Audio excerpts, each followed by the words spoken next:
Nang mamatay si Kobe, markado ng pangungulila ang mga salita ni Michael Jordan gaya ng isang kuyang namatayan ng nakababatang kapatid. When Kobe Bryant died, a piece of me died.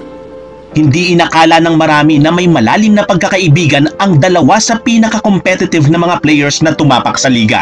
Sa loob ng mahigit 20 taon, ang kanilang samahan ay napanatili nilang saradong aklat na silang dalawa lang ang nakababasa at nakabubuklat. Kaya nang magsalita si Michael sa eulogy ng kanyang kaibigan, kahit putaktihin man siya ng crying memes, wala siyang pakialam. At nang hilingan siya ni Vanessa na maging presenter sa Hall of Fame induction ng namayapang asawa, muling napatunayan na sina MJ at Kobe talagang magkakosa. Iyan ang babalikan natin ngayon sa box score. Ang naging friendship goals ng dalawa sa pinakatinitingalang pangalan sa NBA. Isang samahang ipinaglihi sa paghanga, pinausbong ng respeto, minolde ng kompetisyon at pinanday ng panahon. Kung matagal ka nang manunood ng NBA, hindi makakawala sa paningin mo ang maraming identical plays ni na Bryant at MJ. Aminado si Kobe na para siyang espongha na gustong sipsipin ang anumang galaw at diskarte ng kanyang hinahangaan.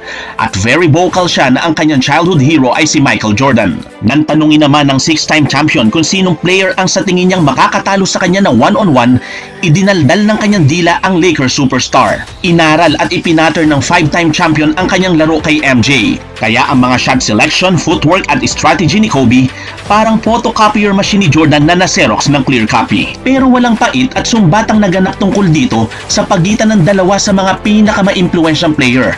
Dahil mapagpakumbaba itong hiningi noon ng tagahangang teenager at buong puso naman siyang tinuruan at ginabayan ng kanyang teacher. Para mapahalagahan natin ang ganda at kulay ng kanilang samahan, buklatin natin ang ilan sa mga natatanging pahina ng kanilang banggaan na nagdikta at sumulat ng mahabang kabanata ng kanilang pagkakaibigan. Pagdating ni Kobe Bryant bilang 13th overall pick noong 1996, atat na atat ang isang teenager na makaharap ang itinuturing niyang Zen Master. Si Jordan ng mga panahong ito ay nasa tuktok ng daigdig.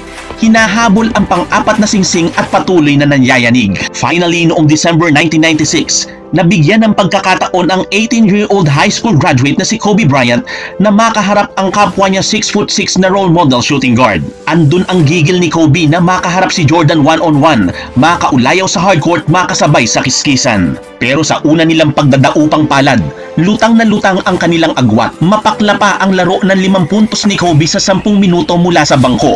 Pero kumatas naman ang asim ni Jordan ng 30 puntos ang kanyang ipinako. Naka-engrave sa memorya ni Kobe ang laban nang ukitan siya ni MJ ng isang pirouette spin sa corner sabay dakdak ng bola. Samantalang ang Lakers sensation parang nadikit ng mighty band ang paa.